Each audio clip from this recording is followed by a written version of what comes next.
amejificha ndani ya mwamba. Mwamba huyo ni Yesu Kristo. Hakuna chochote kitanitisha. Naka kwake ni salama. Nimepata amani katika huyo mwamba. Hata dunia we, hata dunia we.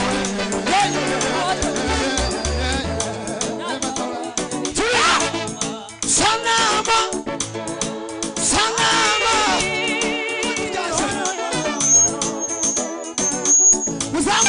Salama, salama. Kwa Yesu. Zamri manigas.